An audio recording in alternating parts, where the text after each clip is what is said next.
our beloved faculty members, Dr. Mayank Tiwari, Ms. Kaushiki Brahma, Dr. Priyanka Anand, and Ms. Sudatta Barik. CCL is grateful to have you all here today. I would now like to hand over the platform to Kaushiki ma'am, who will welcome our esteemed guest. Over to you, ma'am. Thank you, Sachi. So let me just welcome sir because this has been pending since 2020 March. So we had planned for a mergers and acquisition certificate course, but due to COVID pandemic it delayed. So finally we have it here, sir. So let me just introduce sir with a short profile because if I run through the entire profile, it will take 2-3 hours to explain all the things. So Professor Dube has been serving as a professor at Rajiv Gandhi School of Intellectual Property Law at IIT Kharagpur. He has numerous publications, mostly international referred publications or indexed publications, and his writings are mainly focused on the corporate governance aspects like independent directors, directors' liability, integrated reporting, CSR. His book on corporate governance, published by Nexus Lenses, has been referred by both international and national institute of eminence. And Sir has conducted more than 20 projects, both at international and national level. And he has also led the team to develop institutional framework of Indian Institute of Corporate Affairs, New Delhi, which is the premier institute on corporate law governance and research set up under the aegis of the Ministry of Corporate Affairs. He has also played an important role in the National Mission Project on River Ganga, and he has also been invited as visiting faculty in many international universities like University of Western Ontario, University of British Columbia. I think last to 2019, he was being invited at UNSW Sydney. Thank you, sir, for accepting our proposal in your hectic schedule to deliver a lecture on a very interesting aspect of role of the promoters in the group company. Over to you, sir. Thank you very much, Kaushiki ma'am. Professor Dube, CCL is truly blessed to have you as our guest lecturer today. I'm sure that your valuable insights on the webinar topic would be appreciated by the attendees. Over to you, sir, whenever you're ready. Thank you, everybody. Am I good? All of you can hear me? All right. Yes, sir. Thank you, everybody. Thank you. Thank you, Kaushiki. Such a kind and elaborate introduction. I don't know I'm worth of it or not. Anyway, thank you so much for all the invitation. And nice to see all of my young colleagues in NLU. As Kaushiki was telling, I was intended to come to your NLU. Sometimes I have not formally visited. Once I think I came when Professor Rao was Vice Chancellor for a brief meeting. So I have physically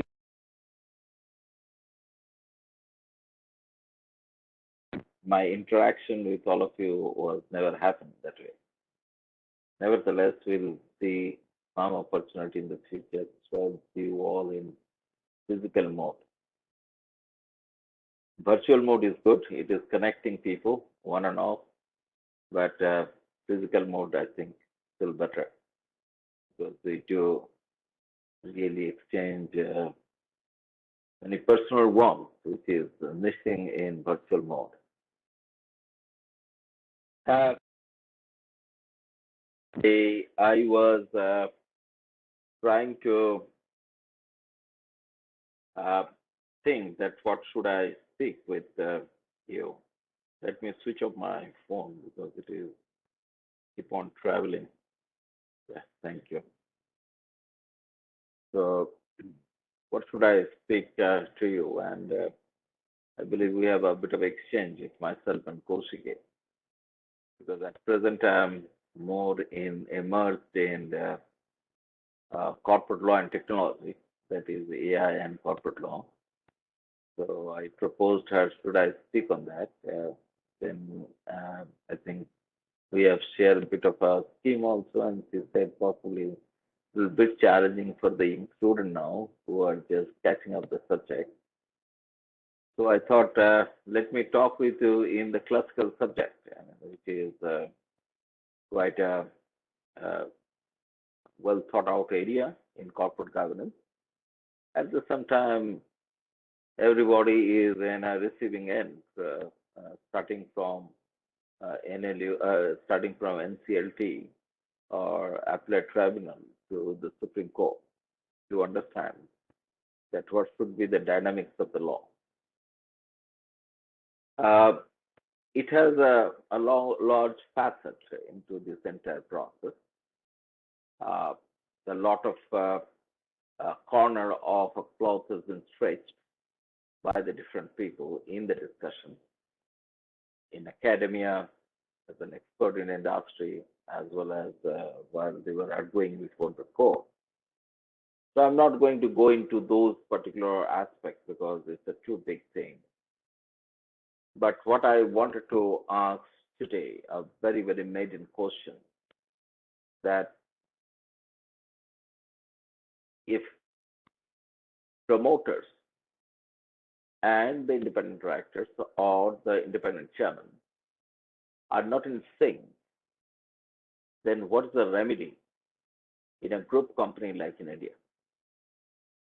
Now, the context is very, very important. I'm going to go through with some of the very inductive, talks in this today's lecture.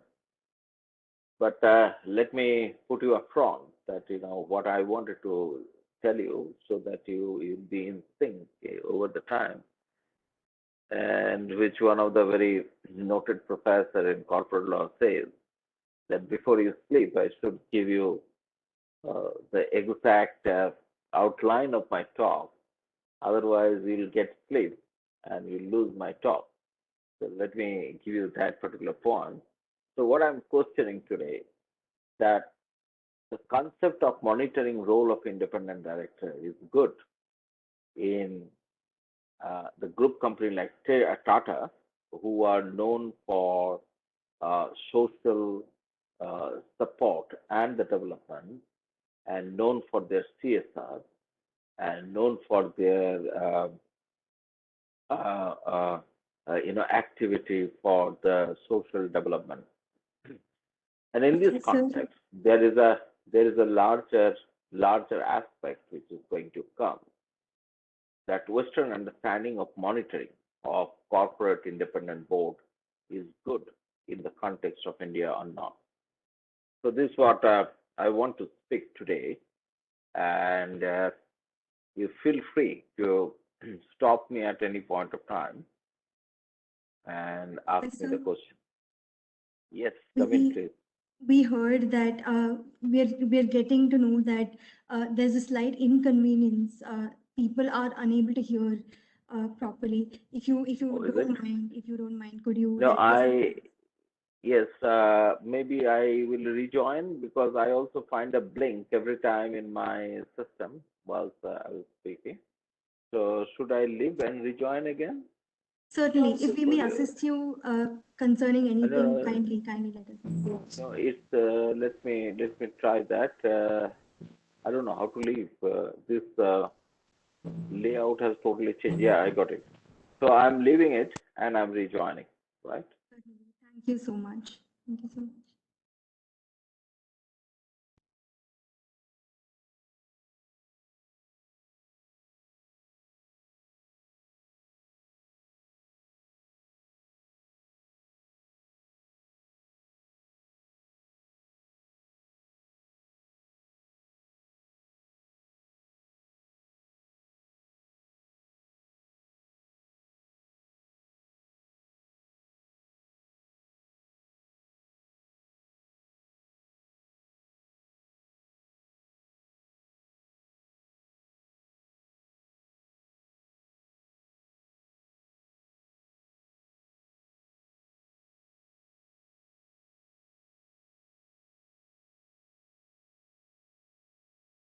Is it better now? Yes, Professor. Thank you so much. Yes, so much. Well, good. So, where have you not heard me? Up to what point you have heard me? Or should I start it again? Professor, if you may kindly pose your question again, I think the attendees may benefit from it.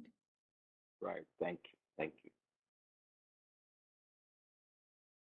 Well, see, what I want to speak today, that do you require to have an Indianized corporate governance system in the context of Tata-Mistry Saga? Because traditionally, independent directed system known to monitor uh, the activities of the corporation and to balance interest. But in the context of a group like Tata, where they are known for their social services, should we relook the principles of the corporate governance? So that's what I wanted to focus in my talk today. I think still there is a blink. I don't know if you are hearing me properly or there is a disturbance, because it is Professor, still blinking this, the screen. I don't know what's the problem. If you are not comfortable with this, I can try to join from another device. Professor, at our end, you're audible clearly. So, yeah. Yes, It's fine, right? Okay. yes, Professor. Thank you. Okay, right. So, what I was telling that feel free to, ask me any question at any point of time, and I love to answer because I love more interaction than a monologue, right? And today, I have a little longer presentation. And how much time you have given to me for my talks? And can you enable the sharing button, please, again?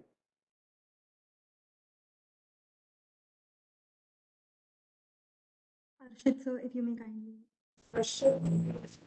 So the button has been enabled. You are now the presenter of Yeah. the session. Thank you so much. Yeah. Okay, so can you see my screen? Yes, Professor. So let me put it in the slide mode. Okay, and so today I want to talk with you the promoter's role in a group company. And let me take you through some of the very basic understanding. And I believe most of you are aware of this development, but nevertheless, let me take you through. 1991 is a very important year for India corporate law because it actually changed the gear of Indian corporate legal system, and there's a large number of regulatory as well as institutional changes has been brought in 1991. So there is a very important thing is delicensing, and because of this delicense, the market has opened, and possibly whatever we have seen today, the growth of the corporate India is attributed for this kind of a policy change. This foster incorporation of a large number of a group company and transnational enterprise. And believe me, this concept of group company was quite unknown in Indian corporate scenario. And, as well as the transnational corporation. For that matter, the transnational Indian corporation is, possibly took birth after this particular liberalized policy. Because after that, there is an aggressive acquisition by the Indian companies throughout the globe. And that's what we should say, that transnational company is a product of new uh, liberalization or change in the policy. I will come, maybe I will touch upon it more as I progress. So let me give you certain statistics. I think this statistics is a bit old statistics, but nevertheless it's a workable one. So we have around 100 1066 100 companies which are unlisted companies, right? So it's interesting and it's quite large. If you look into the entire world, this number is quite large. Number of unlisted companies are the subsidiaries of the listed companies. And that's what I was saying. The concept of the group company was quite unknown in Indian context. But what it actually started happening, that a large number of subsidiaries was been formed, and most of the Indian companies are become a pyramidal structure. That means there is a holding company, and then you will find there is a subsidiary company. I remember once I asked one of the CEO of a Tata company, and I asked him that, what is the total number of your company in your group? And he started scratching his head. He said, Professor, I can tell you how many listed companies we have, but I cannot tell you what is the total number. And even I do also know that that's the problem. Why? Because there is aggressive acquisition and the pyramid structure. Let me give you some sense. I'm going to come in that particular slide sometime. Like Tata Motors. Tata Motors is actually acquired the three companies. One is Jaguar and Land Rover, and then the Deo. And see, this Jaguar and Land Rover was already a very, very big group by themselves. And then Tata Motors is now holding down. Tata Motors also has a number of subsidiaries. If you look into the base of the pyramid now, it is really very difficult for anybody to tell that what is the number in that particular base of the pyramid. So it's a challenge. It's a challenge to the corporate governance. It's a challenge to the corporate law in India. Because please do remember, in India, our corporate law is single enterprise centric. What is the meaning of that? Single enterprise centric. That means it is for a one company law. It is not for a group company's company law. And while in the group structure, the companies, the formation and reformation keep on happening, and possibly there is a less independence in the board itself because they get kind of a direction from the holding company to have a similar kind of a policy implementation within the group itself. So in the older time, we had a concept of lifting of corporate wealth and all this particular stuff and everything. But that particular process is no more very good. I'll tell you why. Because, today, there is a kind of a single entity with a large corporate structure or large pyramidal structure. And there is also a kind of a very connected financial system within this large group company itself. And it actually happens through the cross holdings, and that has created a lot of challenge and posed a lot of challenge to corporate governance itself.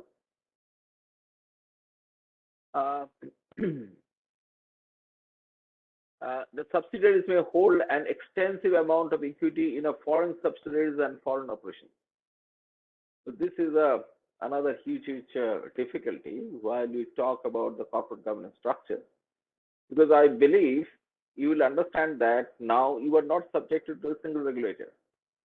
You are subjected to the multiple regulators in a multiple jurisdiction, and the complications became more and more if you have become a listed company or some of your companies are the listed companies, because the compliance requirement goes very high. So let us look into that what kind of a ownership structure we do have in India. So you'll find India to have a four kind of company. One is a family, like Tata Sons, and their presence in India is quite large. For that matter, if you look into the demography in entire Asia, the family-owned companies are quite a big company. It's in Japan, it is also in Taiwan, Korea, India, any of the Asian country, Malaysia, any of the Asian countries, you see the family companies' presence is very high. The second type of company is a non-promoter driven company, like Infosys, L&T, which are the homegrown company, homegrown startup, become a large company, but they are non-promoter driven. They don't come from any kind of a family background. They're quite dispersed, and they have a lot of holding from the different people. They have a significant institutional holding. And let me tell you, the significant institutional holdings are quite evident in post-90s. I will not say that before that there was not there. It was there, but it was highly regulated. And because of that, that particular phenomenon was not very visible at that time. So it has become visible more in post-90s. Public owned. Once 1956 Act came and the mandate that companies should be the engine for the growth, there is a large number of public sector companies has been promoted by the central government or the federal government and state government or provincial government, and also the local government. So you will find India, I kept telling the people, still hold possibly 58% of the total equity by the public sector company. So you can imagine how big it is. 58%. 58% means it has a lot of repercussions, a number of issues. Be it a governance process, be it monetizing the market, be it bringing the liquidity into the market, and even in case of insolvency. It's a huge phenomenon. I mean, though after delicensing or the privatization, the process are coming down, but what we are finding, these are all the creams in the PSUs, even though they have become a bad health or alien companies, or junky companies, or people using this word nowadays, Jambi companies. Jambi companies have become a very famous word now all around. But they are very important company at one point of time, right? And then there is the multinationals who have caught their foothold again after 90s, because during the 70s they have been asked to say goodbye from India, but in 90s it has been opened up again, and they have started coming in. And this is very important. These particular demography to understand to understand that why India requires a very customized, or for that matter, its own corporate governance system, which cannot be served by the transplanted corporate governance system. So I just wanted to give some capitalizations of Indian market, and I'm not going to go into the explanations, but it is in US dollar, and you can see this particular figure. See this particular figure is very significant in the world market. Very significant, right?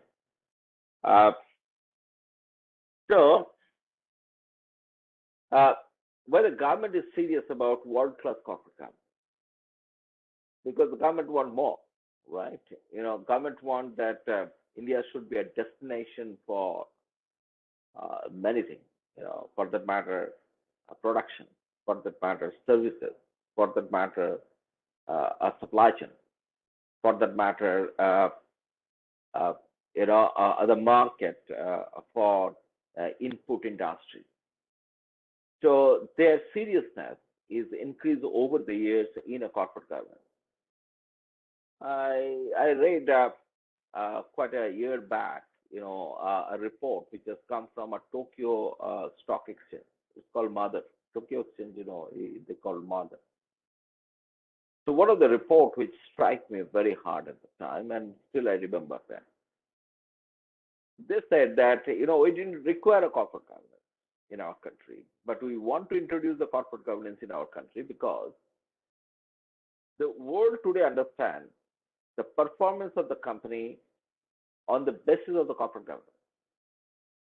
Possibly, even I'm taking that particular view for India today, even though many of the companies don't understand the corporate governance, many of the regulators, because I've been a part of, different advisory committee in a regulatory thing. They don't understand the corporate governance, but they want the corporate governance to be, put in all these operations of the corporations, so that they can say that, well, we have a best system, and it can be quite attractive for the investor to come and make an investment. So, if you ask me today, what is the standard of the corporate governance? I said we are world standard, because we have transplanted most of the understanding from the West, and then we have put it one or other way within this particular, the framework of the regulation. The question is, does this framework is working? Well, I'm not going to answer at this particular point of time, but obviously we are going to lead the discussion today on these particular issues only. So that's what I was telling, they want the growth story intact. It's very important. Capital market need to be strengthened. Realign the institutional fragmentation has to be removed. And I believe you might have seen that, Modi government, after the Modi government has come, they are talking too much on this. Ease of doing the business. Throwing out all the backdated laws. There is a lot of changes has been made in CA 2013, because some corporate lobbies started telling that it's a draconian provision has been introduced in CA 2013. So it needs to be eased out. The High Power Committee has sat in 2016, which I'm going to refer again. They have made a long recommendation. There is a decriminalization of the company's law, CA 2013. So many things started doing. So I basically given a list, how stepping stone. But there is many committee have missed. I've basically taken it only from corporate governance framework, only from Confederation of Indian Industries report 1998. And if you see the list, it was very, very, very, very close, exercise. Almost in 2 years, you'll find the exercises happen to strengthen the corporate governance. Okay, what's that? All right. So so there is a newer framework now. When we talk about the corporate governance, it is no more clause 49 only in a listing agreement, which was the initiation in post 2006. But today it is quite elaborate. There is a large number of provisions which has been put into the Companies Act. Something has been put through LODR 2015, and something is still existing in clause 49 of the company's, listing agreement. Now, am I doing good? Have you got bored? If you got bored, you can tell me. It's okay? Can I go ahead? If you have any question, you can also ask me. Yeah.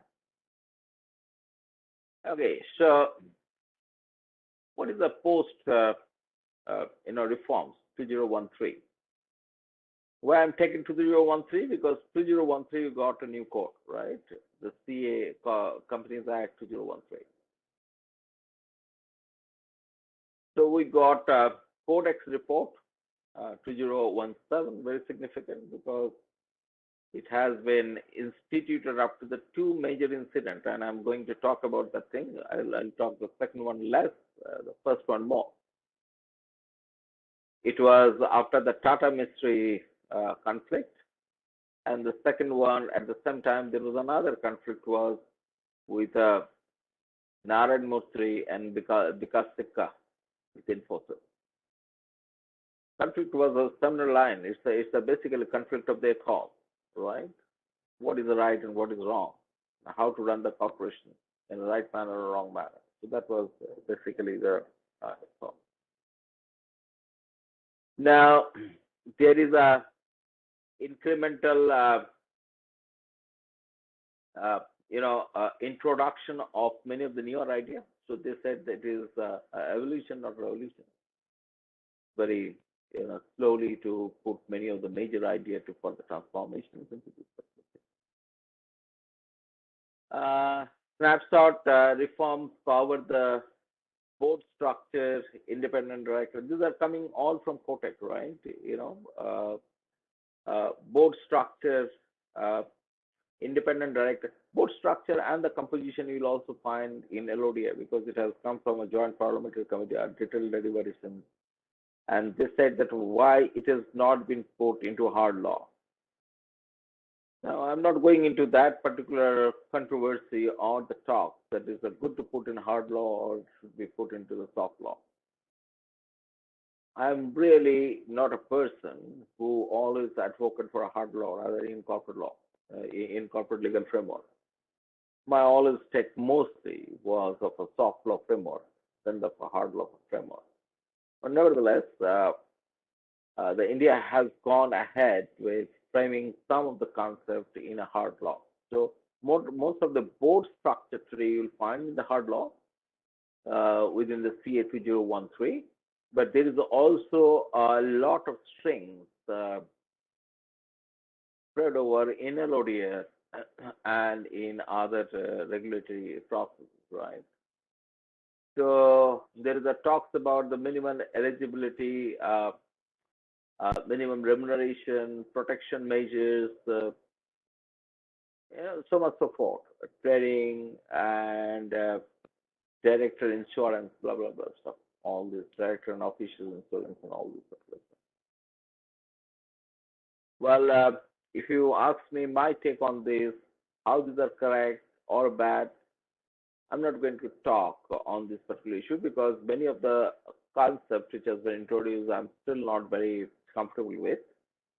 And I have expressed my concern to many of the regulators, many of the time, even to some of the lawmakers, because it might be backfiring effect in Indian context. Because there is some of the very archaic provisions we have kept under the Companies Act, and still we are bringing some kind of a very advanced understanding, and sometimes, which I say, doesn't fit within the framework which we have, or for that matter, corporate culture which you have.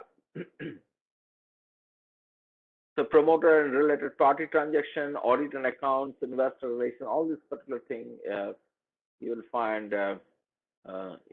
brought in. Like Kaushiki, your professor, is now championing on related party. So I'd love to listen to her someday, relating to related party issue. So there is a lot of concern on this particular thing. So let me take you through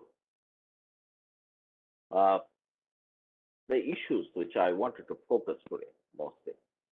So I believe now you are in sync with me, right? What I wanted to say and what this particular thing, yeah. If you have any question, you can come back to me. Anybody, any faculty member, you can, or any student, if you have any question, I'd love to answer. Sachi, there is a question from student. Certainly. Yes, sir. There is one question by Sandeep Gulani, who's a student at NLU.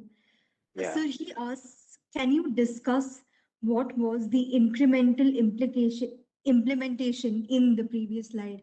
I think he's referring to the previous slide. So, yeah. Yeah.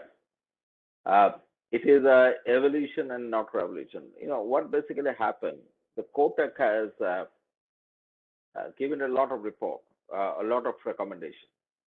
Couple of recommendation was a bit of a knee jerk to the existing public listed company and the PSU. Let me start with the PSU. Kotak said that gradually PSU should implement the market norms suggested by the SEBI. So it was a knee jerk. Then they have talked a lot relating to the reporting structure. And one of the issues of the reporting structure, I think they referred one of my papers, wherein I said that disclosure is no good at this particular point of time. So what we need to do is relating to the structuring of the report. I was talking the structuring of the report a little different than that of an integrated reporting structure. But what I said, the structure of the report should be such which can be comparable within these corporations of a similar type, and wherein there is a possibility to have a benchmarking against each other on the same and similar industry. So that particular recommendation has come in a Kotak report. Similarly, there was many recommendations relating to the appointment of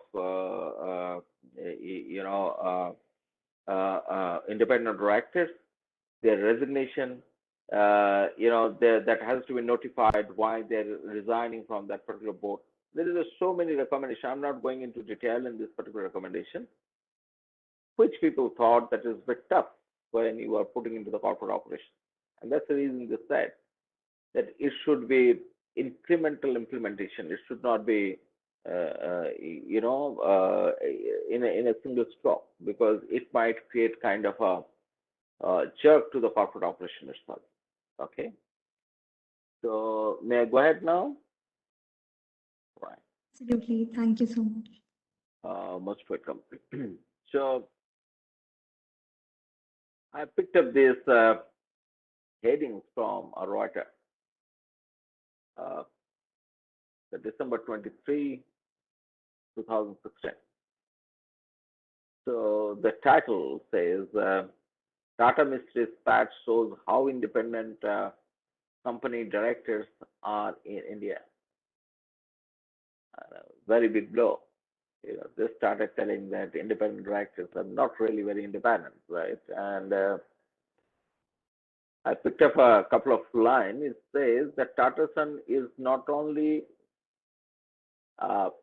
fighting former chairman Tata-Mistry, who has complained of mismanagement and corporate governance failure within the company, but now also trying to oust Nusli Wadia. Nusli Wadia is one of the independent directors, one of the group's most fiercely vocal independent director after he publicly backed Mistry.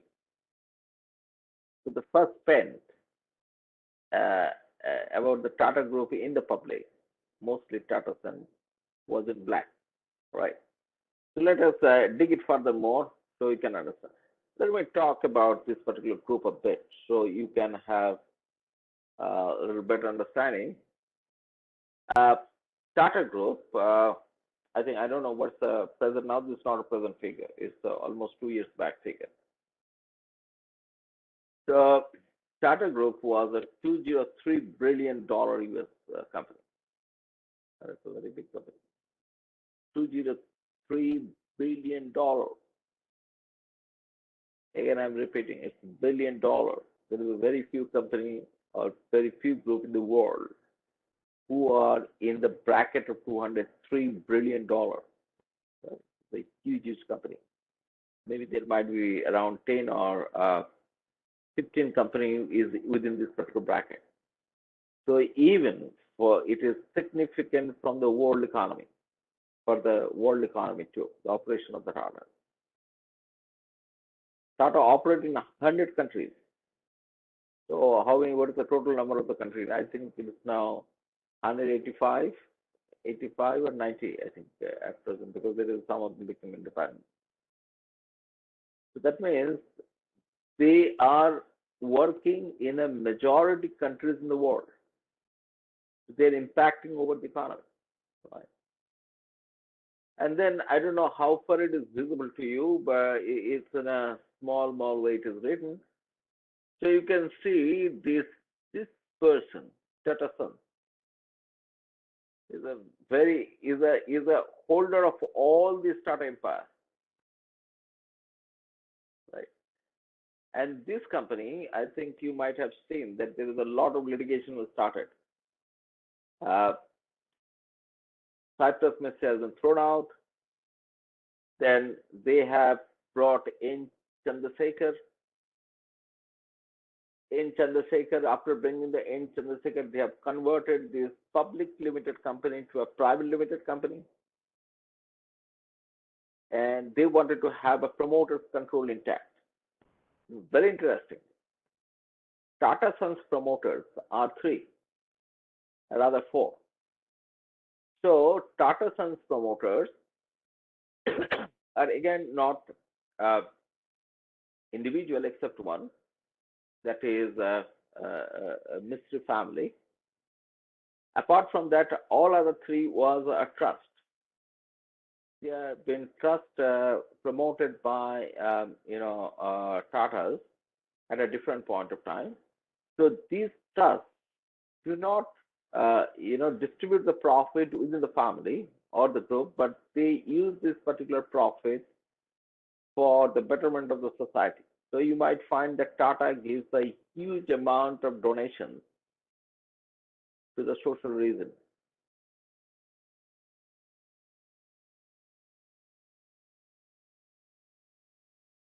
I think in between there is some disconnections, right? So this particular empire, okay, let us talk about which are the sectors they're in. So they're in consumers, they're in materials, they're in chemicals, they're in finance, they're in airlines, energy, automobile, services, IT, and telecom. Why not?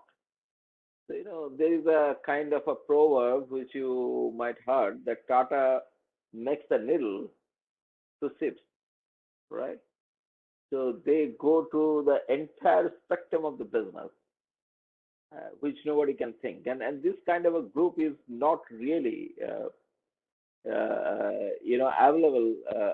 The comparative example is not available in any part of the country that any group can be so diversified in the business, right? So let me put you more fact of the Tata. So Tata companies increasing in number, setting up greenfield projects, making acquisition and creating joint ventures in overseas geographies and becoming an integral part of the development of the economy of those geographies. So that means, the group is not static. It is an ever expanding group, right? So Tata's first acquisition was with the Titley, and Titley is a fantastic story. When the Tata Beverage, acquired the Titley, Titley was of size of almost 20 times than Tata Tea, because Titley was leader at the time to the beverage business in the world, right?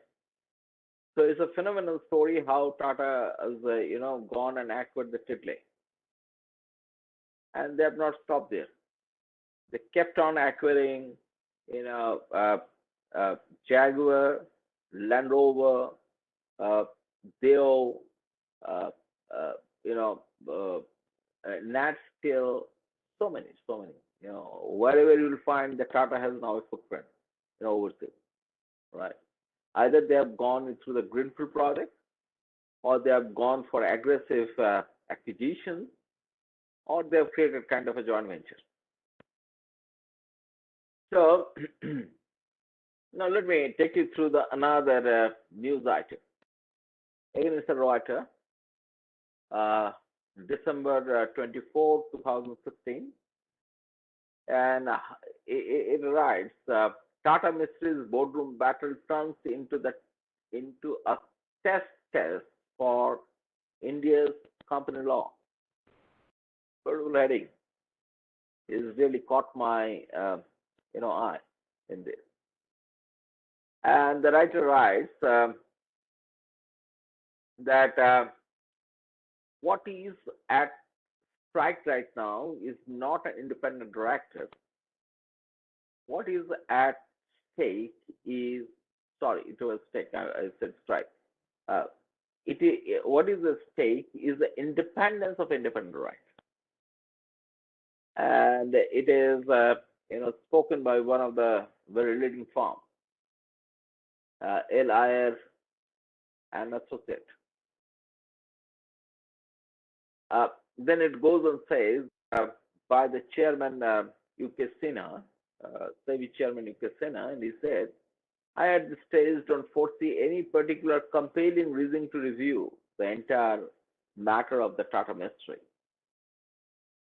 And again, it says that India has only recently moved to recognize the role of significance of independent director, because be mindful about the introduction of independent directors through CA 2013, elaborate provision, which we do have under the listing agreement, but it was not very elaborately put it as it has been done in CA 2013. Well, I'm started spinning my cobwebs, but how much time I have? I started Professor, creating my logic, cobweb of my logic, but how much time I have now? Professor, we'd Kaushiki? love to hear you for as long as it goes. We're loving this. People will get bored with me, and they will say Absolutely not. this Absolutely old not. guy is not stopping, right? He's keep on staying. Well, so you give me a bit time. Let me go ahead with them. It's fine. Okay. So the Institute of Independent Director in India is quite nascent, I said. And so if you allow independence to be compromised at this stage, then things can go wrong. People have started putting alarm. It's not something happening right. Well, another report. These are all news reports. Tata Saga, Tata-Mistry resigns from the listed Tata companies, prepare for the legal battle. Prof. Nazim Karmali. And the legal battle is still on, right? Only thing is that there is a stay we got from the Supreme Court, but battle is still on. It actually put the company law in test, right? Tribunal says that, well, let Mistry be reinstated. And I believe tribunal has gone much ahead than whatever the power they have. Because the business decision tribunal cannot make, right? Under the company law, they can only look into that if the right has been infringed. And, the adequate remedies can be given. But the business decision cannot be.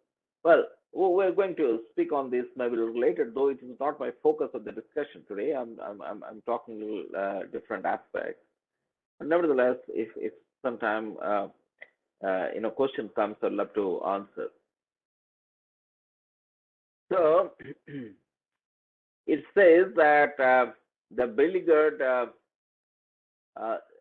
section of India richest claims who was at the helm of the Tata for just over the 4 years is preparing for what is likely to be long-drawn legal battle. So it was in 2016. It is a long-drawn legal battle because still is going on. 5 years is over. And then it says that no concrete reason until now has been offered for the Mistry sudden sacking that led to Patriarch Ratan Tata to come back.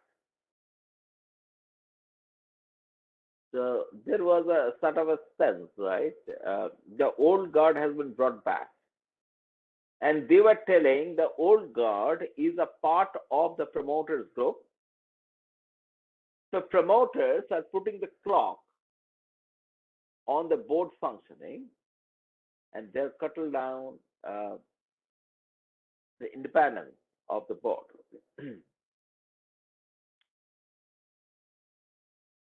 So these are some of my observations on this, and they are quite important. Independent directors supported the decision of Mistry, right? And if you see, they were all these independent directors was in Tata's crown jewel, Tata Steel, Tata Motors, and Tata Chemicals. These are the highest revenue maker companies in the Tata Group. The promoters also expressed the public displeasure about the role played by the IDs in corporate decision making, and the promoter alleged Mr. Wadia has teamed up with the chairman Mistry and is galvanizing other independent directors to act against the interest of the group. Mind it, this is what the crux line. IDs are telling that, see, the promoters are interfering, and the promoters are telling that the decision of this Mistry is against the interest of group, right?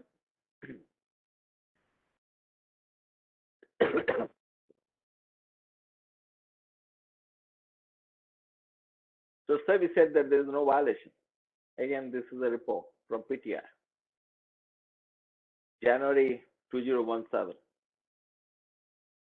And the market regulator has carried out a detailed scrutiny of any possible breach of the security laws, including about the corporate governance and the insider trading norm, as senior officer said, right? Petition has been filed by the Mistry. I think I'll skip this to on the Infosys issue. So let me talk about the different dimension of the corporate governance story here.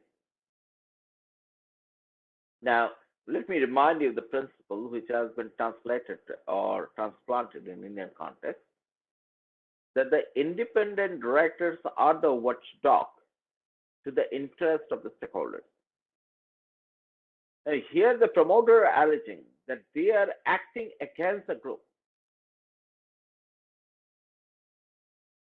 Possibly that itself understanding which has never been understood in Indian context. Now the concept of independent director to be a watchdog has come from a very dispersed systems of shareholding, right? Anglo-American system of shareholding, where the shareholdings are very dispersed, even though today some of the commentators, Ed Rock and Lucian, they are telling that it is becoming more and more concentrated through the institutional shareholding. But American, shareholding pattern was more dispersed. So they have said in that particular dispersed system, independent directors are the watchdog. They are the morals of or the ethical eye sort of equitable eye for doing good of this particular corporation. But herein, as I told, the Tata Sons, their profit doesn't go to the family, but the profit of the Tata Sons goes mostly for the social work. And that Tata Sons promoters are telling that they are acting against the interest of the group. So this allegation is very, very important from the perspective of the corporate governance, right? Now, if you look into the ethos of the Tata Sons says that, well, this is not important than how much profit we are making, but it is important to keep the human value and the work value and the ethics is intact. So people told Ratan Tata that why don't you sack the people when you find that people are more in your company? So we'll take less salary, but let all the people work, because that's the social norms. We are not a businessman, we are the industrialist. So the ethos is well accepted, ethos which has been accepted by the society. And at that particular point of time, we are bringing the concept, which is most in a Western understanding of the monitoring. And there is a conflict started happening at this particular point of time. Well, now this is a larger question which I'm posing. Does the independent director play a similar role in all ownership types? Or we need to rethink about the role of independent directors. Now, to go into the derivation, how to balance the objective difference between the board and the promoter in running the group. We have some kind of objective difference. How to balance it? This has not been taught. This is a quite many challenge before the entire understanding of the corporate governance literature. Well, let us take a bit of a deep dive to what Kotak says. Because as I told, that sequencing, if you look at the time sequence, Kotak just came after these two incidents of Tata as well as Infosys. Let's take a little deep dive what the Kotak says. Kotak said that, fairness to entire body of shareholder trust system model. Very interesting report. If you go into the details report, you'll find it is more talking about the transplantations. But if you read the introduction of the report, it talks about the Indianizations of corporate governance. And it referred the, Gandhiji's trust system model, right? So it talks about the trust system model. I don't know, why this kind of a conflicting view has been, put within the single cover and be placed before the public. Nevertheless, it talked about the short-termism and long-termism, and I believe those who are the corporate law students, you must be aware about the short-termism and the long-termism.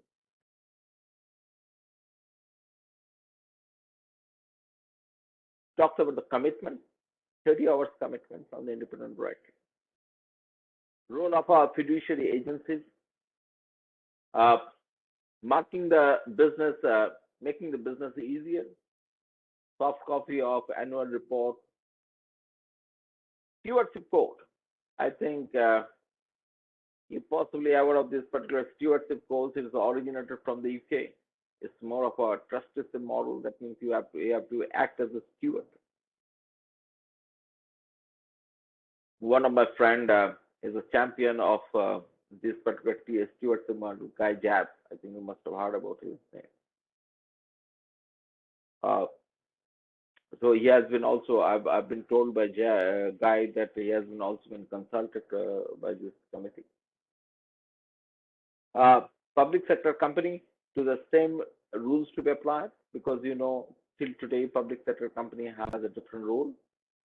and it mostly come from Ministry of Enterprise. So they have a lot of exceptions given to this, and then there is a regulatory capacity. Now, Kotak has suggested a structural change in the board, right? Increase the board meeting, and I believe this particular concept is somewhere need to be relooked, because if you looked into the standard literature, it says that more number of board meeting means it is demonstrating the weakness of the company performance, right? But they have said that, well, let us have a more board meeting. Increase the audit committee meeting from 4 to 5. All other board committee to meet at least annually. Then it talks about the separation of the chairman and the CEO. And this is one of the, some of you have asked me what is the incremental implementations, right? This is one of them, right? To segregating. The talks is on for last 15 years, but still there is a many companies which are the chairman and CEO are the same person. At least 50% of the board comprises of the ID. It has not happened, and then they talked about at least one ID. So they are talking about furthermore the diversification and so if you look into this particular report, sorry, it has not talked about the issue which I have posed. That was the problem, right? Do the independent director has to play the same role? So they have spoken everything, and almost something is a little repetitive. It is something like reconfirming. So that's the reason I said that do they miss the opportunity? Do they miss the opportunity? Right. And if you ask me, yes, they miss them.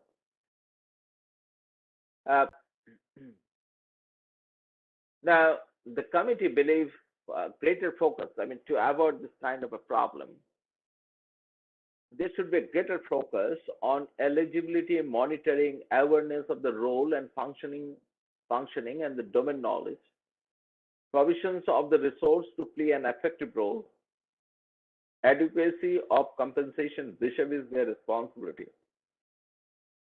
addressing the fear of disproportionate liability, etc. And then it talks about the independence of independent directors should be both objective and subjective assessment and should be continuous. I'm at lost, basically. Why you are talking all this? The issue is something else. They will say, well, we are talking in the global context. Now, that's what I was trying to referring in the beginning.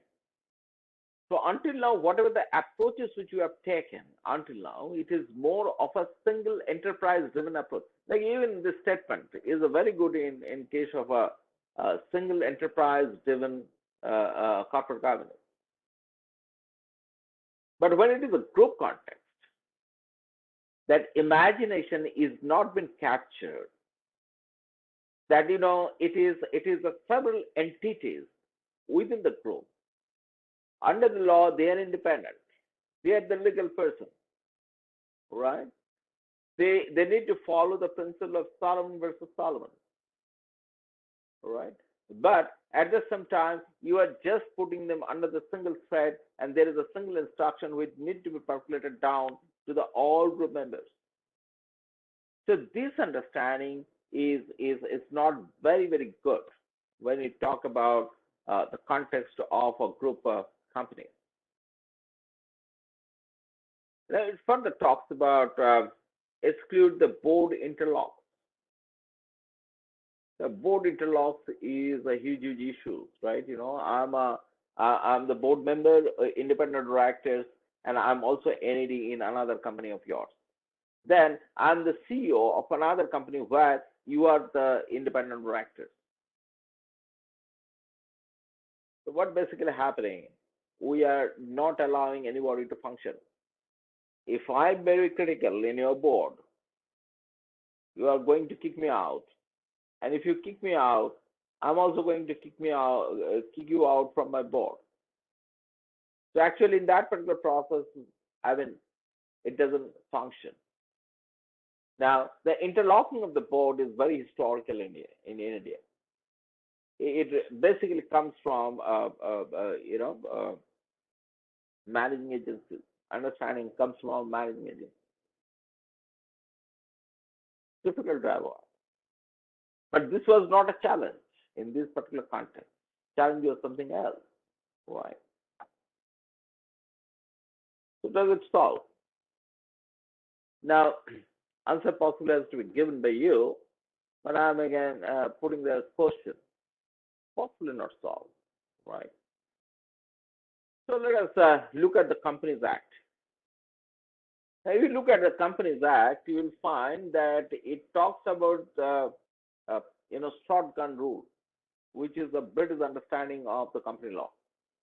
That means the shareholders has a right to remove any director at any point of time if they think the directors are not performing. So they can take the gun and they can shot immediately, right? But now what you have done, you have given a director's duty. Where you are telling in 166, I think, where you are telling the director is responsible to all stakeholders, including the shareholder, environment, blah, blah, blah, blah, blah, blah, all things. So that means you are giving a primacy right, primacy duties, primacy power to the directors. But if the shareholder do not like, they can kick them out. The director primacy concept has been brought again, transplanted again from the American concept, mostly from Delaware law. And it was evolved there because of the dispersed, shareholding process. So that means it's a conflicting positioning yourself. And then you'll find, there is a talks about independent directors, small shareholder director, and blah, blah, blah, all stuff. The separate procedure for removal of independent director. So that means you are telling the independent director is a watchdog, but you don't have a separate procedure. So there is a no wrong if the Tata's promoter kicked out Mistry at their displeasure, because the law is in their favor. So legally, I don't think that there is any kind of a problem. So that's the reason you will find that they have not taken the challenge through this particular process, but they have gone into the challenge of minority and majority issues, operation issues.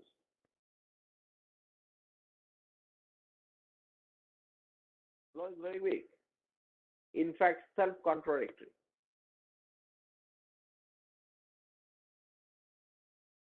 So, do you record one? If so, is it feasible to, or what is the challenge? You want to bring that new law, not talked by the Kotak. They should have been talked.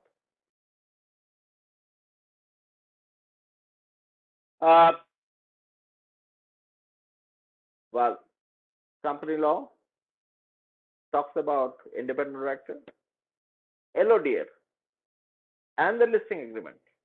SEBI gives a little more elaborate guideline and mostly transplanted from the dispersed system, not talk to anything in the group context. Right. So The objective difference between the board and promoters and the independence in the context of short-termism and long-termism was a maiden challenge before the Kotak Committee,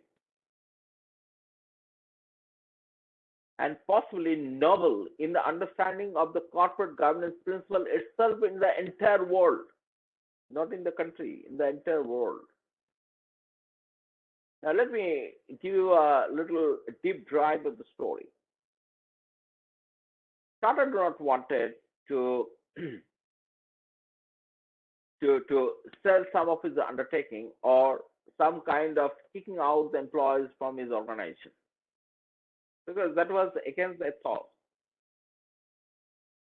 But for the Mistry, he was thinking that, well, Tata Motor could have make a better profit if we cut the manpower, if we cut some of the loss-making ventures of the Tata Motors, and that's where the conflict started. The similar thing happened with the India Hotels.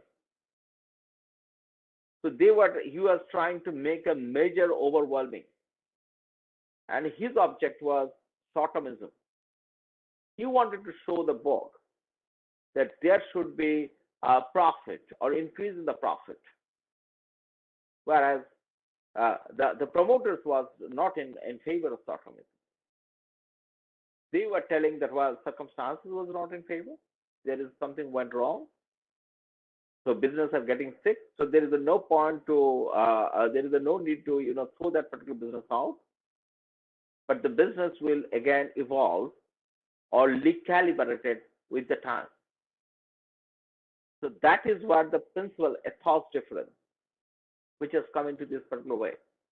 And you cannot tell that this short-termism, which has been adopted by the Mistry, is really a great understanding or great approach. And what the Tatas are telling are wrong. Now, you have to look into the cultural context of India. Possibly, I will go with the Tatas instead of going with the Mistry. So now, this itself opening a huge challenge of the understanding of the corporate governance in India. All right. So this is basically my comment. The color combinations are all my comments. So it is clear that the board of the future will need to operate within the owner's mindset. Oh, sorry, this is not my comment. This is basically what been told by Kotak.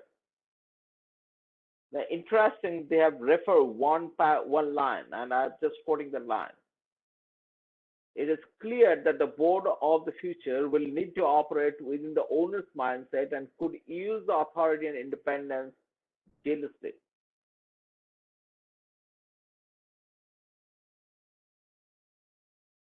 Does this phrase owner mindset refer to promoter objective of running the company? And there's only one line in the report of a 300 page, I think 300 plus pages.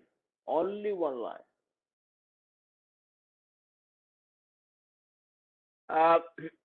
Optimizing the composition of the board to ensure that it is the right mix of the domain, function, future-ready expertise, digital analysis, in addition to the appropriate ethos. Read this word, appropriate ethos, given the strategic context of the company. And which I write, to my mind, the company attempted to balance this fundamental issue through the right mix of the manpower in the board, which recognized the significance of the ethos of the owner in running the business. That's it.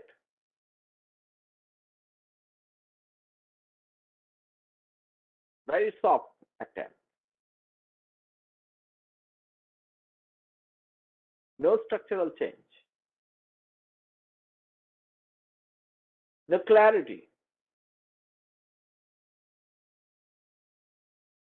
The issues of the promoter control over the continuance of the ID, the committee emphasized if ID resigned, listed company would provide a reason to the market and publish the same in corporate governance report. To me,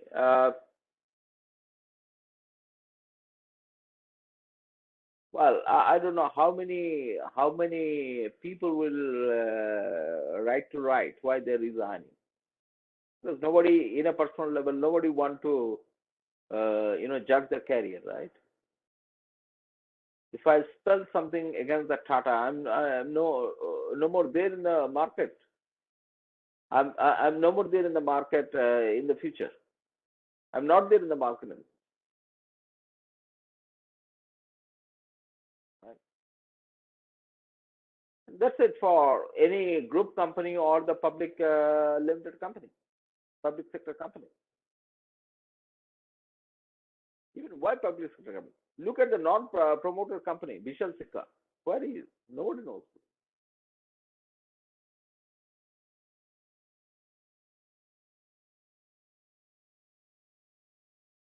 So what is the way forward? Let me spell some my mind what I thought. So what I think, you need to have some kind of a strategic change into the law. And to my mind, there should be a committee called Strategic Management Committee in the board, who will be negotiating with both promoters as well as the independent directors. You need to talk with them. All right. Here in India, we cannot say that independent directors are the watchdog. I remember once I asked this question to Mr. Godrej, Adi Godrej. Adi Godrej is a very reputed business leader in the country. I said, why do you keep independent director in the board? His answer was very straight. He said, see, whenever we go for a diversification or if we require an expertise in the board, independent director is the best. So I keep on quoting these particular words, So his idea was not taking the independent director to get himself monitored. He's a listed company, family farm listed company. His idea of independent director was mostly to bring the knowledge which is absent at present in the family and the family business. Right? So, so certain quick more thoughts. We need to change this short-term shotgun rule. You cannot just kick out any independent director by ordinary resolution. Right. Possibly there should be some kind of a special resolution for removal of independent director. And adoption of proportionate voting for the institution and ordinary shareholder in the event of removal of shareholder. So we need to have some kind of a strategic positioning in this, to overcome this bucket. And this challenge, believe me, will be more and more in the coming days in India, right? Because I repeat, that great man says, India lives in multiple centuries. As there is advanced thinking, some of the people think, no, we need to optimize, we need to make a more profit. Some of the people are quite attached with the way they do work. And for that matter, which I keep telling the people, CSR is inbuilt in Indian culture. And this is flowing from the time of Chinese. Chinese, I think you must be aware, is an Indian company, Indian form of a company. Like, ancient India, we used to have a corporation, very advanced corporation, or corporate law. It's known as a Cerny. And one of the objectives of the Cerny was to provide a social help, right? So a portion of the profit which making by this particular business organization has to go for the social development. So friend, to the end, I will say we need to have some kind of a Indianization of governance practices, which is not pretty good in transplanting all the Western concepts, right? So thank you. And pardon me for overshooting the time. I have a bad habit of overshooting the time. Kaushik, know it pretty well. So I think I've bored you enough, right? So let me stop it here. I'd love to have if you have any questions. It was indeed an enriching session, Professor. We have a question. Yeah, May sure. I go ahead? Yeah, sure. Fine. Are the philanthropic trusts endowed by the members of the Tata family considered as promoters of Tata Sons? If yes, Yeah, they're if, the promoters of traditions. Yeah. if yes, did they play any role in this No, case? but please do remember they are the public trust, not a private trust. Okay, so there might be the trustees are from the family, but these particular trusts are not for benefiting the family members. It is for benefiting the member of the public. And answer is yes. The Tata Trust has a huge influence in the Tata Sons because Tata Sons is a holding company, and the entire shareholding of the Tata Sons are with the four people, three trusts of Tatas, and a percentage is to Mistry. I think it's 14% of the shares, or 17% of the shares are with the Mistry. So did I answer your question? I don't know, but or I just Absolutely, dropped the question. Professor. Thank you so much for your answer. I had another question. So you mentioned that probably solution could be introducing a strategic management committee that could act as an interlocutor between the promoters Right. and yeah. Could you kindly elucidate on it? I mean, what could be how could we introduce this concept in the Indian scenario? Very simply, I gave a very simple solution. See, if you look into the board's committee today, board is, to enhancing the functioning of the board, there is a several committee we have introduced. We have an audit committee, we have a compensation committee, we have a succession committee. So why not to have another committee, which is a strategic management committee? And that particular committee is basically talks in between the majority shareholders and the minority shareholders and other stakeholders, so that they come out with some kind of approach which has been acceptable by all the people. It's not possible all the time by the promoter to talk with the CEOs. Even sometimes it might come within the parameter of insider trading. So to avoid all this particular thing, the strategic management committee possibly will be a better way to communicate with the number of stakeholders about the the development is happening in that particular domain. Right? Yeah. So it is Thank you very basically much. the board's committee, and it can be comprises of again independent directors. Maybe the chairman of this particular board might be one of the independent directors, and yeah. Did I make sense to you? Yes, Professor. That was very insightful. Thank you very much. I think there's a question from Arshit Kapoor. Sir, if you may kindly unmute yourself. Since I'm the panelist, I can ask here. So thank you, Yeah, Sachi. sure. So, sir, thank you for the insightful session first. So I have two questions. First, we were talking sure. about a very brilliant suggestion of having a strategic management committee to oversee this kind of dichotomy between the governance issues. So, sir, my question is, what should be the exact composition of such a committee first? And second, the role of institutional shareholders in such committee.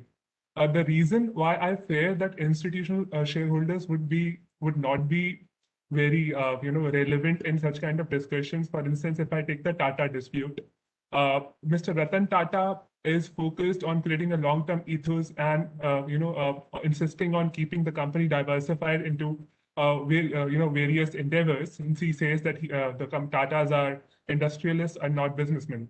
While on the other hand, Mr. Mistry was insisting on creation of shareholder value.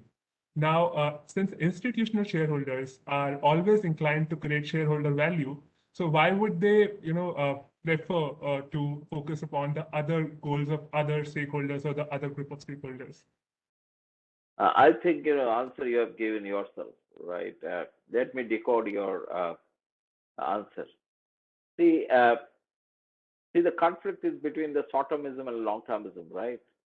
And if you look into the long-term investment, and I believe the institutional do accept those people who are coming with the credit only, they always look for a long-termism, right? So short-termism put a lot of risks to any investment, right? And that's what I think now well established all over the world. If you look into the recent paper, I think it has come from Luca, Professor Luca of Oxford. He has demonstrated this particular thing that the moment you are going to embrace more on short-termism, there is every possibility of losing of a network of this particular company. So the institutional shareholders are not actually interested for risking their investment by the short-termism, right? So that's what strategic committee roles coming in, because you are now negotiating with all stakeholders, be it a promoter, be it institutional shareholders, be it creditors, and everybody, and you are trying to coming out with a particular strategy which will work best for this particular institution itself, right? Now, I believe, I mean, that's what basically, the growth of the index fund and all this thing and indexing, everything was coming into the last decades, talking about this particular, short-termism, how you can make it more efficient, and every, I mean, CO1, the short-termism has to be embraced by this particular company, because that can only demonstrate his performance in the company. But it is understood over the time that short-termism is not really a solution, right? It has put many people in trouble, right? Volkswagen is one of the best examples in this particular process. Tinkering these pollution norms through software processes because of the short-termism, right? There is a many companies which has actually failed because of this particular short-termism. That means there is a need to have kind of a very detailed negotiation that what should be the approach of a company in a given circumstances, and that's what strategy committee is going to play a more important role, right? How you are going to take it up. When you are deciding about the leaders, you are basically talking about that there should be a choice of the leader in a very systematic and through the long watch, who is very whose idea and the approach is quite embedded with the ethos of the group. That's what we have brought this concept of the succession committee in the board. So why not something like that? And that is also important in case of the Indian companies. I mean, because these have come from a quite different premises than the Western understanding of the companies. That's the reason you'll find in India, we never differentiated the director's duty as a common law duty and the fiduciary duty, right? We have always, if you look into the court approach, narrations of the director's duty, it is always very confusing. It is mostly director is morally responsible. Now, there is nothing called moral responsibility in a director's duty. Either you are acting in a good faith or you are acting in a care and skill, right? Common law duties, or you have what you call duty of ethics. I mean, duty of the good faith, right? But in India, it was, if you read the court judgment, it is more of a morality. Why? Now, India has introduced the concept of the public interest a very, very interesting thing, public interest. Nowhere in the world anybody talk about the public interest in corporations, right? In the corporations, public interest means you are opposing the concept of the shareholder primacy, whereas you have kept the entire concept of the shareholder primacy intact while you have dropped it. But then you are introducing the concept of public interest. So if you, that's what I said. We have a very, confusing, transplanted corporate law. But as Umakant has wrote couple of years before, that India's corporate law is now taking shape, right? It is coming up not as a shareholder primacy, but it is more tilted towards a stakeholder primacy, right? So from that perspective, if you take that particular thing, even the strategic committee is very, very important. We need to have a different way to approach this particular thing. Did I make sense to you? I don't know. Absolutely, absolutely, sir. Thank you so much. All right. So what's your good name? Sir, this is Arshad here, a fourth-year You student are? at NLU. Arshad Kapoor, sir, a fourth-year student at NLU. Yeah. All right. Okay. Good. That's a good question. Thank you. Very good Thank you. question. Yeah, I'd That love was to a have a. beautiful answer, sir. Sir, Yeah, there are any a other? couple more questions. I Mhm. hope we're not taking too much of your time. No worry for my time. You shoot me. I love questions. Thank you so much. So, Saujanya Ramaswamy, a student, asks, the counsel for Cyrus Mistry, Mr. Somshekhar Sundaresan, remarked Mm. that the fight all along was not about Cyrus Mistry holding the office. However, it was about clean corporate governance. Despite Supreme Court's judgment, issues pertaining to minority oppression, like the complexities to prove contentions, remained unresolved. What, in your opinion, is the way forward? Well, I don't go along with Somasekaran. He's quite a good friend of mine. I mean, he's younger, possibly. He's quite younger to me. But I really don't go along with him. See, if you look into the operation in our context, in our context of company law, is actually borrowed from the Western concept, mostly from English judgment. I'm forgetting that particular judgment, the name of the judgment, which says that it should be. Cost versus computer. Huh? So cost versus computer. No. Not This is that. a majority, not that one. There is a later on. It was a 80s judgment. I'm forgetting the name. Sometimes I'll tell you. I'm become old, right? So I forget many things now. So therein the judge used a very good. I think it's a Bell House case, possibly. The judge has used a very good word, and I like that word. And that is basically the principle which has developed in Indian context too, while the judges has provided the pronouncement relating to operation and mismanagement. They said it should be a continuous in nature, right? Second one is so single act cannot constitute operation, and the second one is it is a prejudicial. It is a prejudicial against the interest of the company. Now, neither of these two can be established in Tata's case, right? So I think it is a overboard. It's a more of a political statement. So not political statement. I mean, in a sense, a statement to make the case create a public opinion. It doesn't have. I mean, legally, it doesn't have any sound connotation.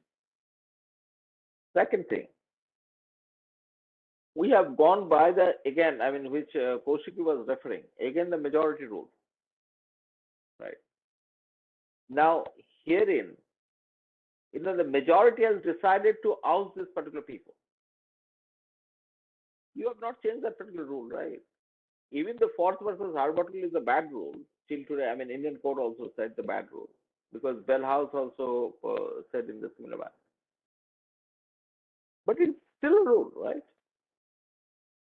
Entire corporate law in India or the British model of the corporate law always gone by the majority rule. It is not a minority rule. It is a majority rule. And that's what I was telling. There is a conflict within the law. In one side, you are talking about the recognition of the stakeholder primacy, public interest, director's duty, bringing back these independent directors. But you have not changed the other aspect which should be aligned with the corporate law is a majority rule. Majority rule is a very bad rule in that context. It's a conflicting rule. The moment you kill the majority rule and I pass as a majority, I fall flat everything.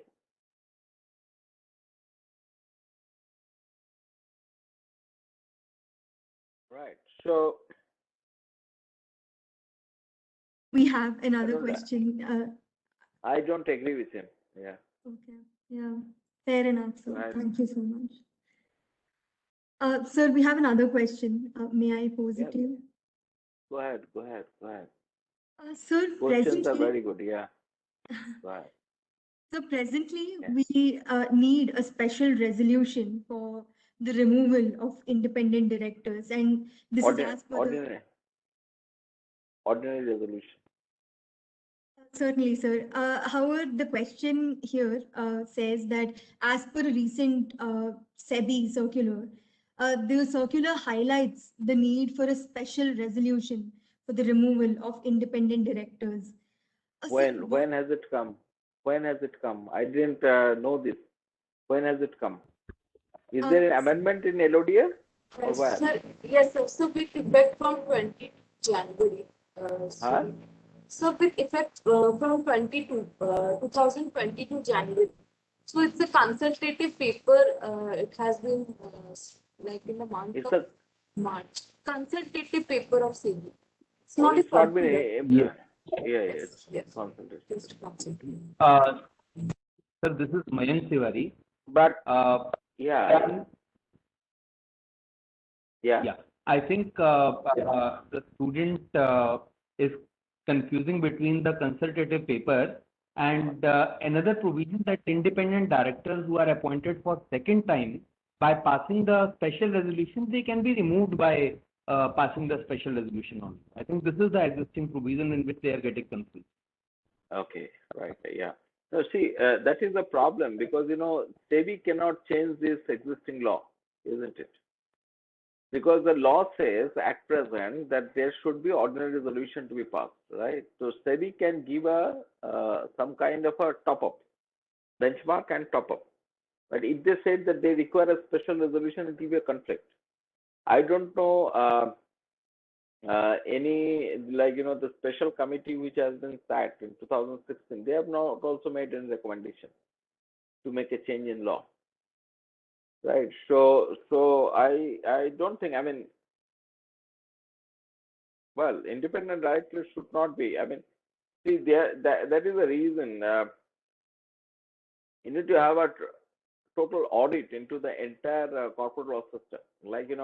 Couple of things which is very archaic, but you kept it, and which is creating a conflict with the development in the corporate law.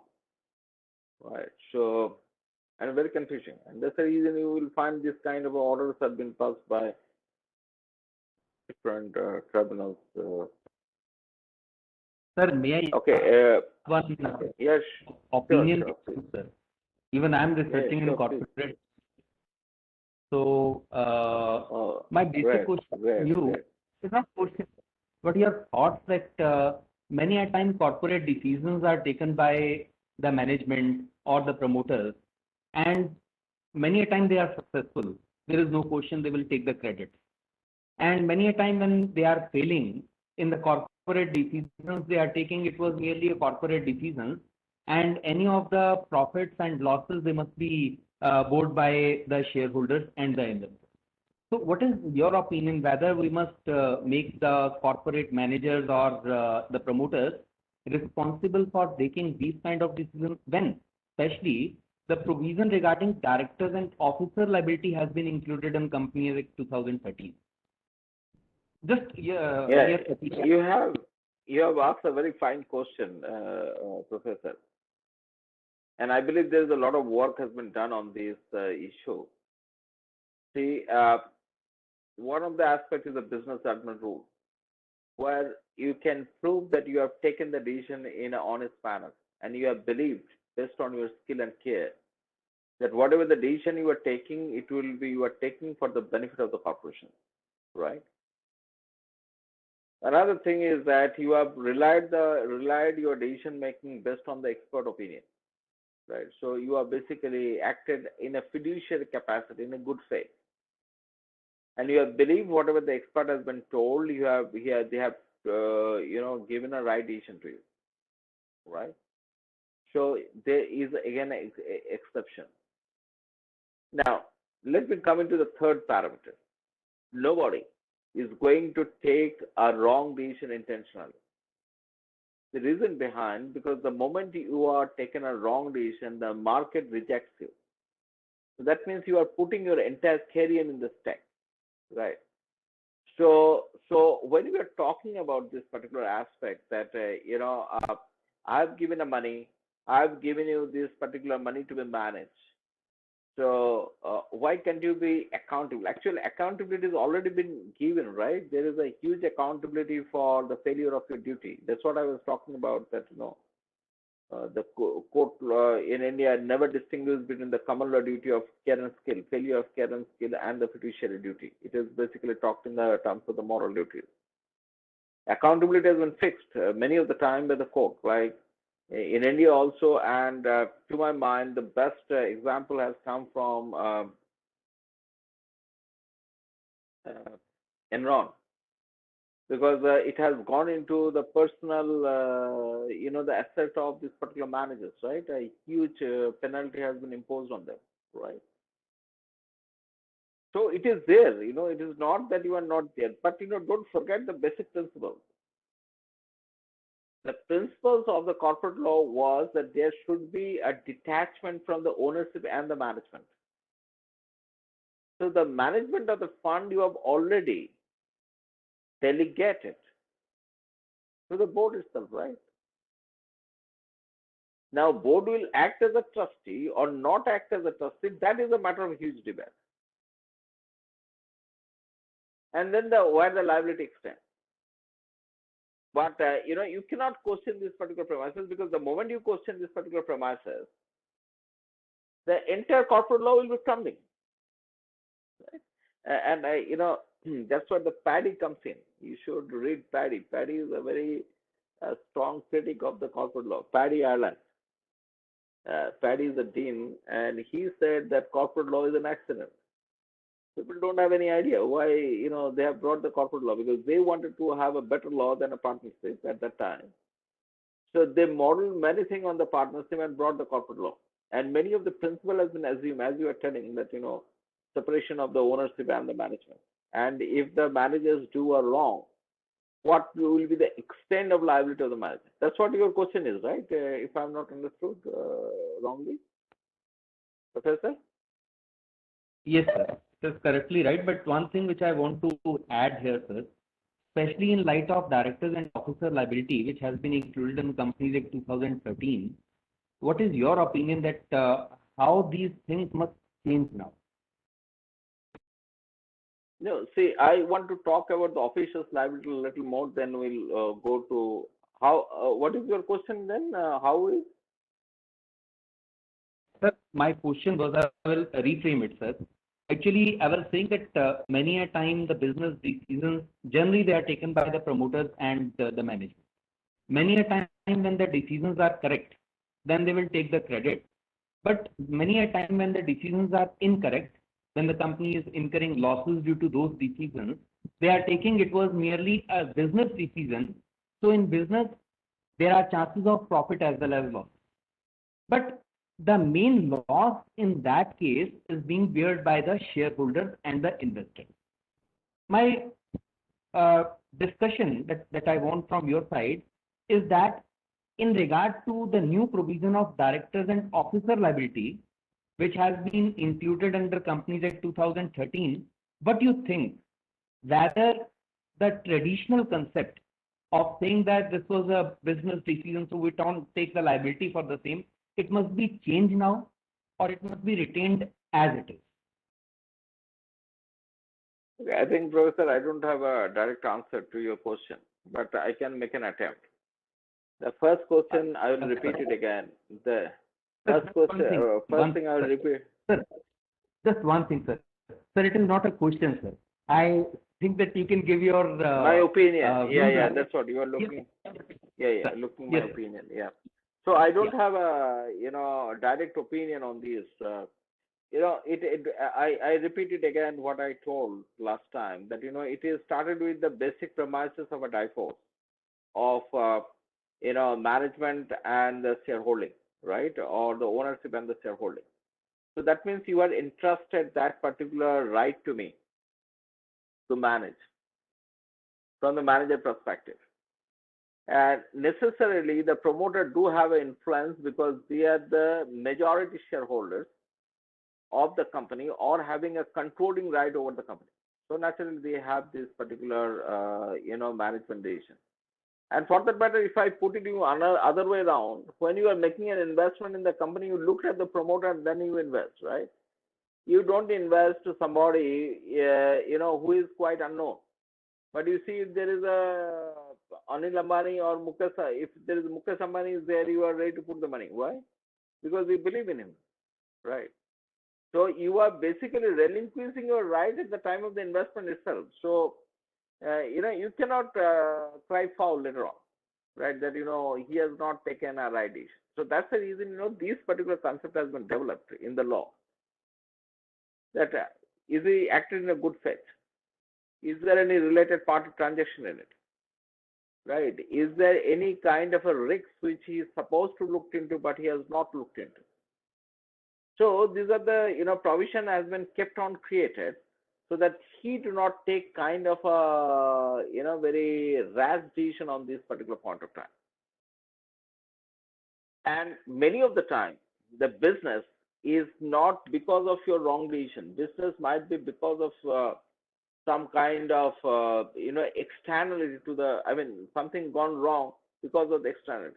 Imagine you are planning for a great airlines company just before the pandemic because the market was booming and market was very high. If you put any airlines company, possibly it will pick up within 2 years of time. But the pandemic came. It's an externality. You have not intentionally done that. You never knew that the pandemic, this kind of pandemic will come. So you cannot tell that guy is did something wrong. But imagine the person who has made an investment knowing fully well the pandemic is coming, or put up something knowing fully well that it will be hit by a pandemic. Then in that case there is a problem. There might be some kind of a wrong mind you are going to rate.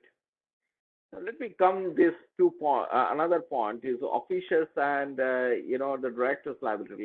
We have a concept called officers in default in India, which has again been translated from the British law in India.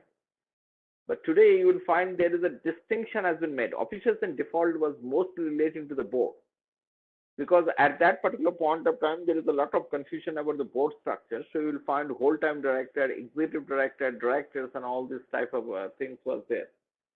And mostly shareholder directors in the board was less, executive director was more. The company appointed directors was more at the time.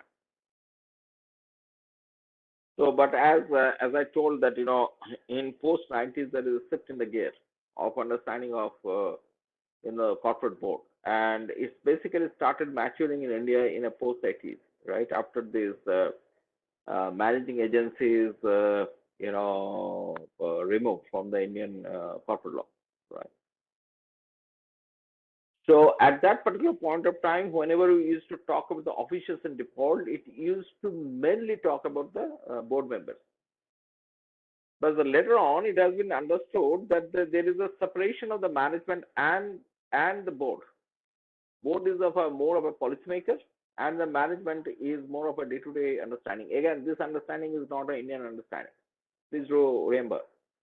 Mostly this has again been transplanted because Servant Acts there, adopted kind of a manager's liability, because they said that, well, there is some of the crucial decisions of the corporations are taken by the manager. So the officers or the company's officers should be responsible for that particular thing. So they differentiated their management, that is a board, which is a policy making, and the person who is taking a decision for the day-to-day. And day-to-day action might have an implication on this particular thing, and that's the reason this kind of a two concept has been infused now in this particular board, because it has a snowballing effect after the Sarbanes-Oxley, the change in the Australian law, change in UK law, and many of the even civil law country has changed this particular concept. So that's the reason India also embraces this particular thing. I don't know people to understand very clearly now, even in India, that what's the difference between a management and the officers, right? And how the official side liability can be quantified. In India, possibly the liability part we are very, very weak. Can you tell me how many directors has been convicted till today in India? I think Koshi can give you first-hand information because she's working on this related party transaction. How many of them are convicted, Koshi? Sir, in majority of the SEBI orders, the independent directors escape from the liabilities that they are not aware of the decision making. So apart from independent directors not like having information about those transactions, even like the executive directors were also in Vijay Mallya as well as United Spirits Limited, they escaped from liability. Yeah.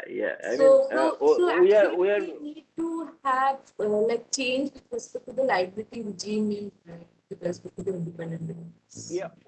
See, what I believe, we need to work on this, because whatever the work has been done until now, or these regulators are doing, they're very ad hoc, and it is not going to sustain, right? So they need to have a very clear-cut working on this, how the liability has to be designed for the directors in Indian context, right? And like director insurance and all these things, I don't think it will be work pretty well, because there's a cost to the company, right? Now, if it is a cost to the company, and where you are acting as a more of a feeder company, from where you're going to manage this cost, right? So naturally, this concept will not be pretty good. I mean, it can be very good for the American company, but not for a feeder company who are basically trying to optimizing all the production costs or the operational cost. Well, I think, yeah. Okay, did I give the answer to everything? I think 2 hours we are on, right? Purely, Yes. Thank you. Yes, so we can. Thank you, sir. Yeah, thank you so much. Thank you so much for calling me. It's a great so we have Sudatta ma'am also, if she wants to pose some questions.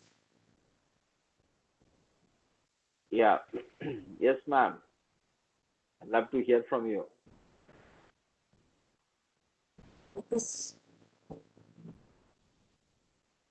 So it was interesting to hear from you the opinions regarding the promoter and companies and the Kotak Committee. You have really given very in-depth insight for the same. Sometimes I speak overboard, I speak something which doesn't go well with people. So I don't know, But as students are seeing, I think, because you have covered different dimensions of the speech. And, yeah, actually. Thank you, Koshki ma'am, for calling, sir. Okay, sir. Sachi? Well, Koshiki knows that. Let me ask you, how much marks you are going to give me in 1 to 10 scale? I always ask, isn't it, Koshiki? after my lecture? Sir, Yeah, so 11, so 11 out of 10. don't give so much marks, right? Yeah. So even I have witnessed your lecture at 8 p.m. In the evening till like 9:30 even. So Oh, is it? Okay, in yes, the so where? CSR short-term course. Oh, is it? Yes, It was yes, so late in the evening. Okay. yes. Sir. Thank you, sir. So people were sitting in my. It was physical class or online? So Class. physical. So People were sitting 2017. or they were cursing me. People were sitting Hello. in my class or they were cursing Yes, me. they were. Okay, Okay. great. Thank you to all Thank of you you. so much, sir. Well, yeah. So let me just offer you the formal vote of thanks. Thank you for the Thank you. Yeah. thank you for the thought-provoking session. It gave us deep insights about the role of promoters as well as the independent directors, the true picture of independent directors in India. As per the ownership structures, we are lacking. Even the Kotak Committee reports, we have highlighted the lacuna, and we have also indicated many research areas to work upon. The students can take this up to work upon. So I really appreciate the questions, especially by Sandeep, as well as by the others also. The questions were very pertinent. And I also really appreciate the efforts of the CCL student members who have successfully organized this particular event. I also thank my co-faculty advisors at the CCL, as well as VC ma'am and registrar sir, for letting us organizing such interesting sessions with you. Thank you so much. Thank you to all. Thank you. Bye-bye. Thank you, Prof. Thank you Thank very you. much, sir. Bye bye. Thank you. Someday we'll meet again. Bye.